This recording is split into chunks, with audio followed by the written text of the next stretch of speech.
Good afternoon, guys. Let me turn down the volume of that TV. Let me actually make sure that I bring my microphone closer. Hope you guys are having a wonderful weekend, man. We are back to club football. It was a great day, man. I watched some games yesterday. That was the La Liga. Carl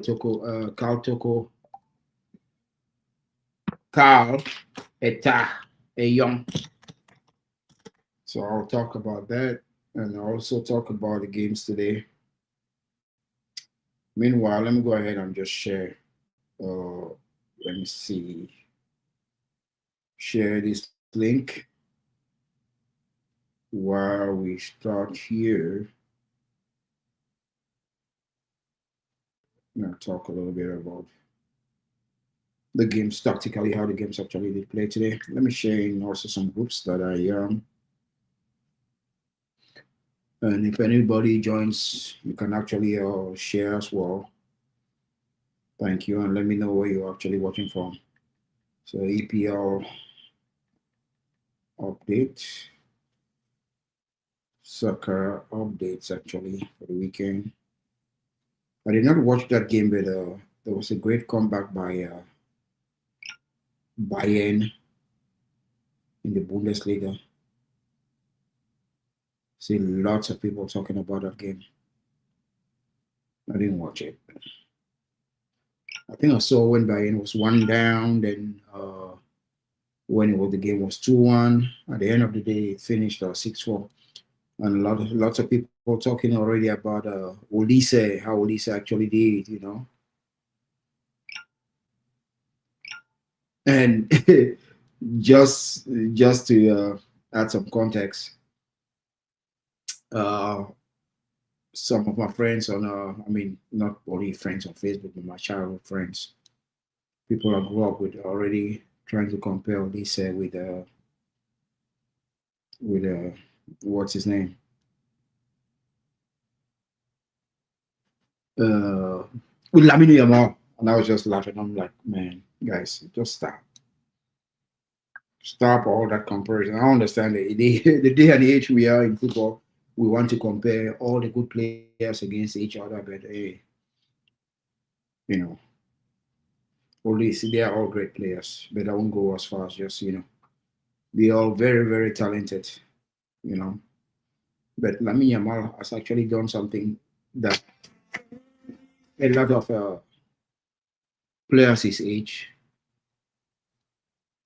are yet to do, you know. That performance with Spain in the Euros, that performance, it was huge. For a kid his age, that was actually very, very huge, you know. So, yeah, so those are things that actually stand out. But today we're gonna talk. I think we can start with the EPL, or maybe we can start with the game. Carl Eta Young. I posted I posted some stats on Facebook on the game. I actually watched the game, and you know, and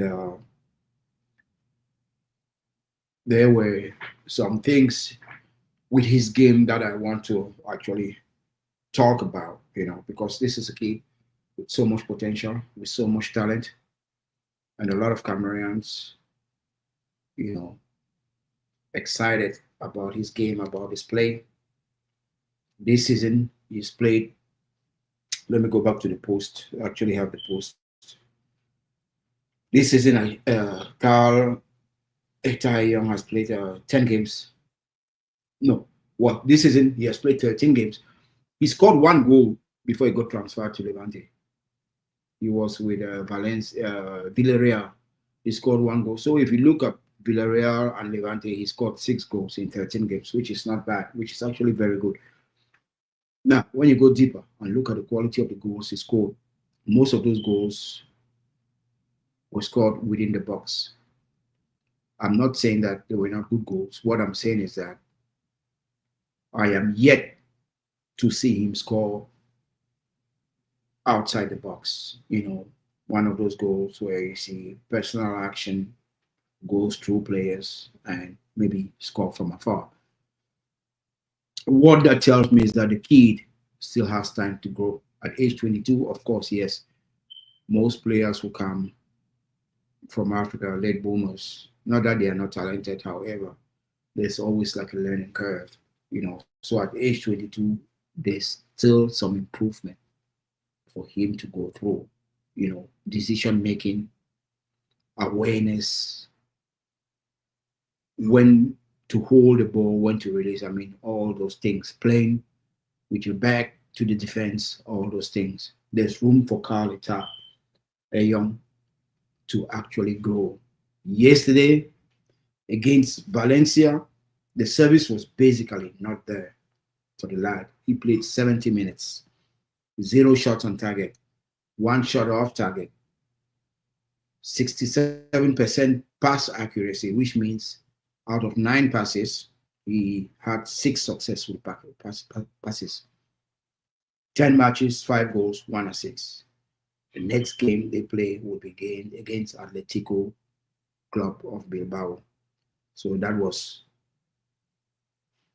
the game. I mean, the stats of Carl, Peter Ayon against Valencia, a game that Levante actually lost to Valencia. And Levante is actually now sitting 19th, in the La Liga table. Okay. There's been some talk. I don't know how true it is. I see a lot of people reposting it. But the number of times they repost it doesn't make the story true about Barcelona's interest, things like that. For me, it's too early to say, but I have not watched the kid enough to actually draw certain conclusions about him.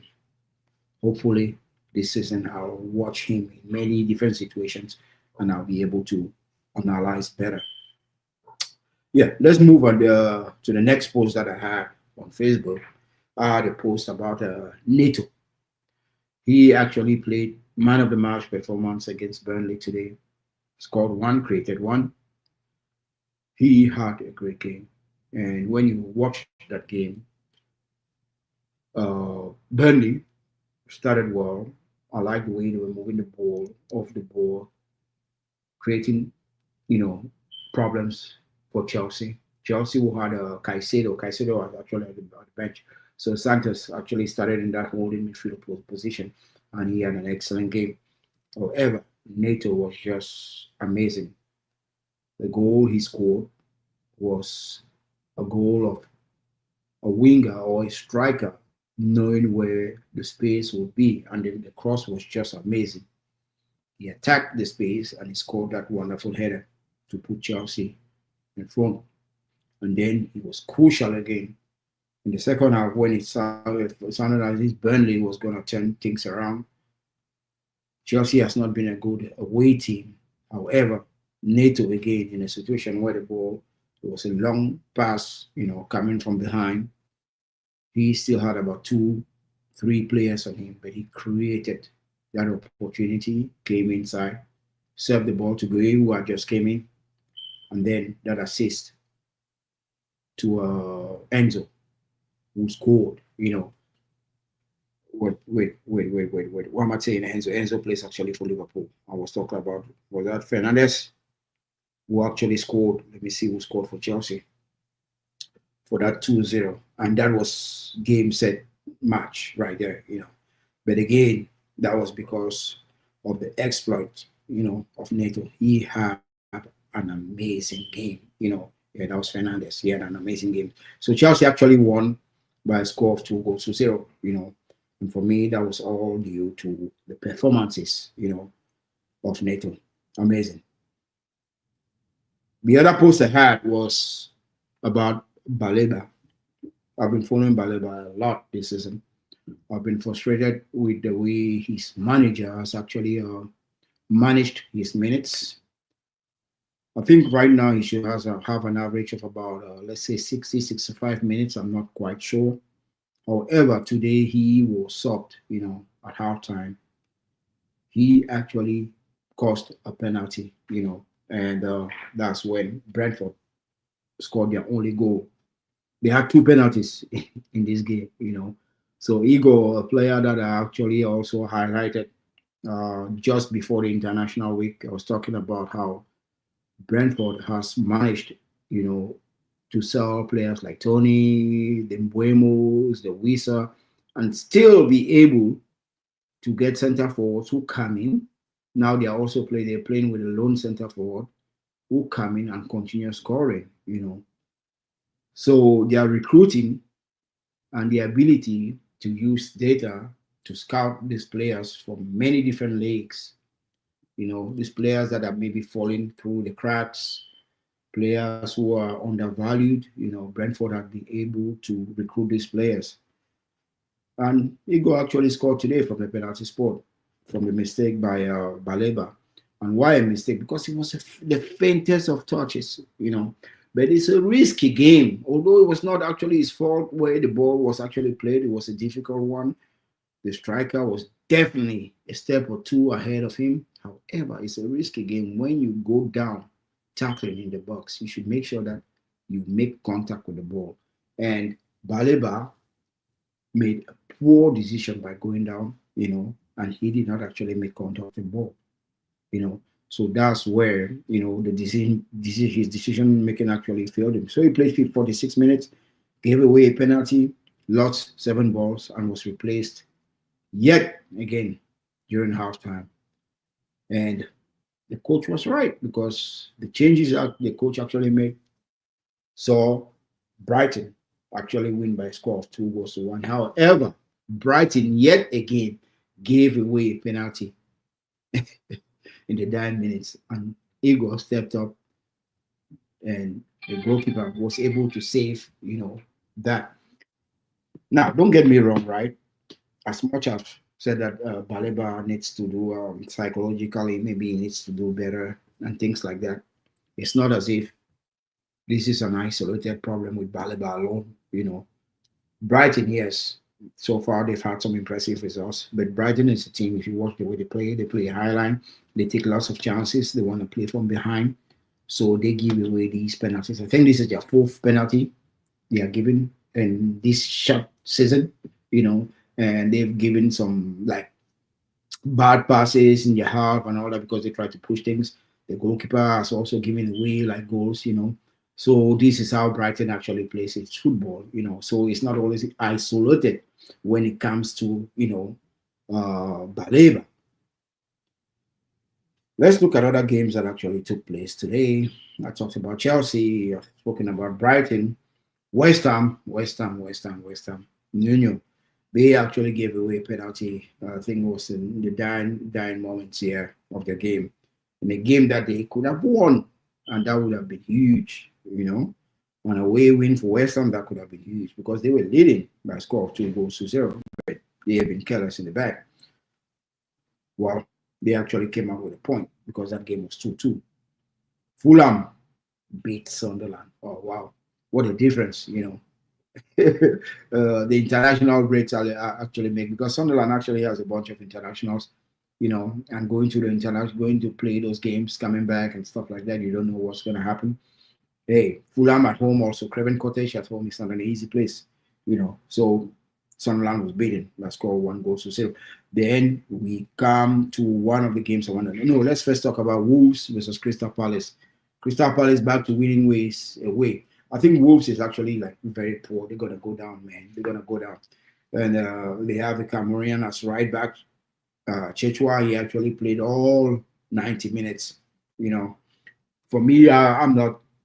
Yeah, he plays in the EPL, but Chechua is not a guy that actually I don't like his game. I don't think he's actually good enough. He has the pace uh, to recuperate. He has the pace to maybe sit back and defend counterattacks. He can defend. I will not bash him like for he's defending, but when he brings nothing when it goes to like offensive, and that's an area where Wolves is actually lacking. So Wolves is not actually scoring goals. They need to do something about that. I don't know where that's going to come from, but those are one of the teams that I think they will be relegated this season. Another game. Let's talk about which game first. Let's talk about the Liverpool Nottingham Forest. Oh my! I mean, these have sparked up lots of conversation in the various groups that I am in. Some Liverpool fans went back and forth with some Liverpool fans, and let me actually see. I do have some of the comments with this Liverpool game, and a lot of them are just angry against Slot and went up to the extent of saying that Slav is not the man for actually Liverpool. For me, I just think that's frustration. Some fans when they get frustrated, they can say whatever they want to say. They will just go to the extremes, and I think that's what's happening. To most Liverpool fans now. However, in the game against, keep in mind, a team like Nottingham Forest, although they did good last season, Sean Dice was just appointed about a month, little bit over a month ago, to take over Nuno, who was actually let go by Nottingham Forest. So it's not as if Nottingham Forest has been playing, well. So they've been a team that has been struggling, and to go to Anfield and beat Liverpool by a score of 3 goals to 0, you have to start asking yourself questions. I mean, serious questions. You know, it's a different thing if Liverpool loses to Manchester City at the 80th, 3 goals by score 3 goals to 0, but to be beaten by a team that's struggling 3 goals to 0 is more than just tactics. And I'm happy that Vita actually did not start, because the press have been very harsh on Vita, coming from Leverkusen, coming from the German league. Liverpool haven't paid 120 million for him. Everybody has been hammering that guy because he was brought for creativity. However, he needs to settle down. That's what I've been saying. We cannot take the problems of a team and put it on one person when we know that Trent Alexander-Arnold, who for 3 seasons was leading top assist for Liverpool, he's gone. Robertson, who used to play down the left wing with Trent Alexander, on the other opposite side of Trent Alexander-Arnold, high assist rate, high impact when it comes to the way Liverpool actually plays, with your left and right back. He actually doesn't start. Of course, recently he's been starting, but Liverpool brought 7 to 8 players. In that number, there's about 5 starters. We saw he started with Frimpong, he started with Kirkert on the left, he started with Verts, started with Ekitike. Who else did he start with? So there were about 5 players or 4 players, if I'm not mistaken, that came to a team that won the league. A team that let players like Diaz also go. I'm not forgetting about Diaz. Unfortunate passing of Diogo. Nunez, he was not clinical, but he used to press. Today, Liverpool cannot even press, and those are attributes, those are characteristics of the Liverpool last year that won the league. So those who actually thought that these players will come in and settle and just start grinding again and will continue the success of last season were mistaken. You need to see how Nottingham Forest played. They were aggressive, they were physical. Liverpool could not defend corner kicks. Liverpool could not match their energy. And that's how they were beaten today. They were actually slaughtered. Mo Salah is not the same player. Of course, Mo Salah leads Liverpool when it comes to goals. He's got 4. Ekitike has all of a sudden gone cold. You had a player who started hot. Ekitike was scoring goal after goal when the season started. But because you insisted on buying Isaac, now you have been unsettled Ekitike. Because in his mind, he's like, okay, what do I need to do in order to start a game? That's the type of energy. So I think Liverpool made a mistake this summer buying 7, 8 players, spending all that money. You should have spent all that money in 2 transfer windows. Give them time to settle in. Of course, it was always going to be difficult because guess what? Trent left because he wanted to leave. He already made up his mind. Diaz left because the money was not enough. He was underrated. And then the unfortunate passing of J.O. You could have kept, let's say, the other players, but it was always going to happen because the major pillars, guys who contributed a lot in that system had gone away. Now it's left on Slot to manage, the disaster that's already there. But he cannot continue like that. You cannot have Nottingham Forest, muscling you. No, you cannot. It doesn't matter if you actually won the league. It doesn't matter. We saw that happen to, what's his name? The former coach of Leicester. When Leicester actually won the league. I'm not trying to compare Leicester to Liverpool. However, Ranieri was fired because he could not keep up. So it's not as if I'm actually backing Slot here. He needs to do something, in order to turn things around because it's not acceptable, the amount of money spent. But the game I want to talk about, before we call this a day, it's Newcastle versus Manchester City. Eddie Howe won his first game against Pep Guardiola at home in style. It was the best game actually this weekend. So far, of course, Arsenal plays Tottenham, but I don't think Arsenal and Tottenham can match what I actually saw today. Both teams played the type of football they want to play. Manchester City, controlling the game possession-wise. Newcastle sitting deep, staying disciplined, defending with 5 at the back, 4 in front of them, and the lone striker up front. When you look at goal expected, Newcastle had 2.24 and they scored 2 goals. Manchester City had 1.88. So what does that tell you? There were many opportunities in this game. Yes, of course. I don't know how it happened. Newcastle was like, okay, we got to do something. We got to win. They were pressing Manchester City up hard. And they were very dangerous in transition. Transition, defense, offense. And that's how they scored their second goal. They even created lots more opportunities even in the first half in the same manner, forcing Manchester City to make mistakes hard. And that's how you saw that miss from Barnes. He's actually, what a lucky boy, man. What a lucky boy. He actually scored 2 goals today. But he had a big miss in the first half. You should go check it out. He had the net at his mercy. And somehow he managed to hit the ball wide after a great move from the right. Foden also had a miss. Great work by Manchester City.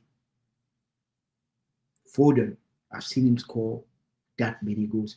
And if you look at the way Manchester City actually lined up, right, there's a difference.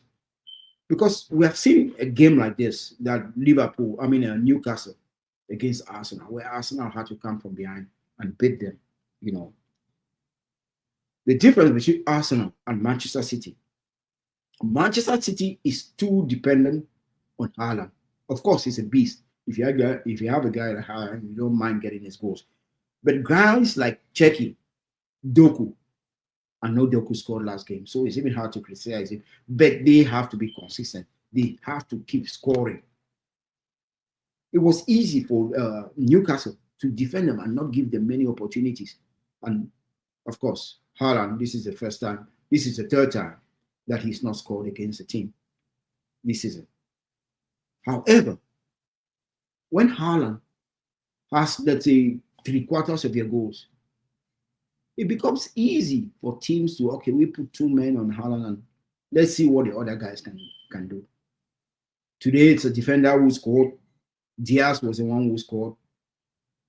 Okay.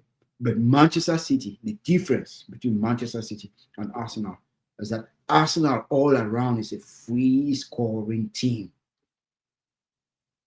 And it was difficult for Newcastle to defend against Arsenal, to deny them 2 goals. Today, Newcastle could do that against Manchester City. Of course, there were many opportunities, wasted opportunities that I saw today. I mean, if you look at the stats, Manchester City had 4 shots on target, while Newcastle had 5. Manchester City had 9 shots off target. Wasteful, because they created chances. Newcastle had 3. 4 block shots for Manchester City and 1 for Newcastle. 68% possession against 32 for Newcastle. 9 corner kicks for Manchester City, 5 for Newcastle. The first goal, however, I mean, tactically, the way both teams approached, they knew that the midfield was the battleground. And Newcastle knew that they had to stay compact in the midfield. They had to press high, create turnovers, and hit Manchester City. First goal actually scored, Barnes. That was against the run of play, but that was it. That was actually a great goal. Because before that, Donnarumma was making some good saves. Walter Matty, I mean, his finishing was not all that good, all that crisp today. But Donnarumma actually made some good saves, especially the one with the header, where he had a free header. Down, he headed the ball down, where the goalkeeper is. But again, we know what headers are like. Very difficult to actually stop, But Harvey Barnes actually scored that first goal. Guimaraes was making that run. The ball was poked out of him. But Barnes was in the best position to actually hit it home and score.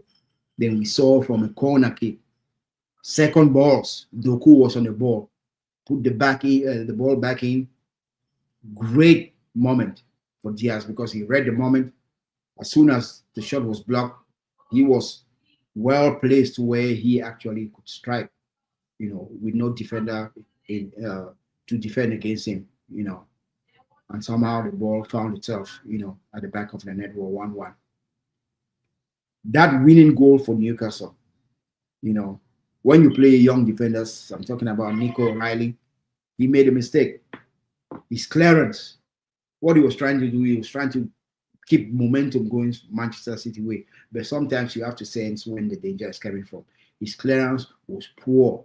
He tried to clear the ball. He put the ball in the midfield. It was all Newcastle black and white shirts, the zebras, as I actually call them, although we say the Magpies.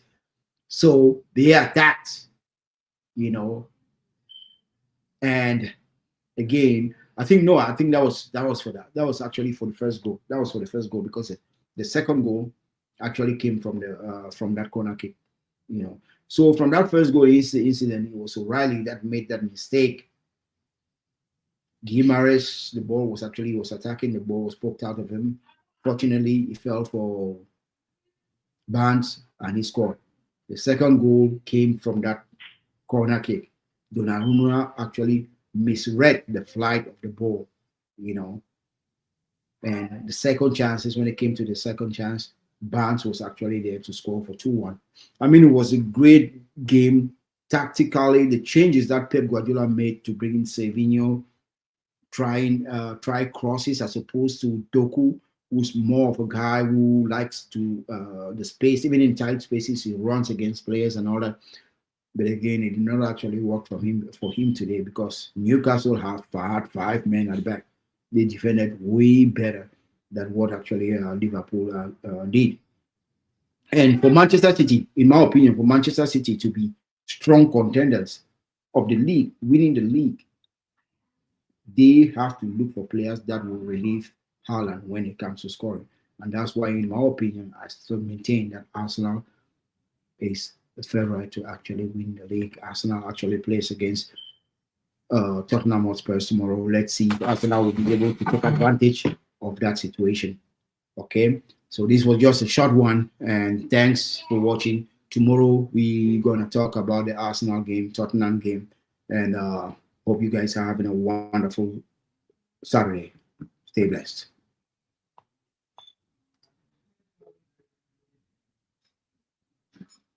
Hey, Baby Sean.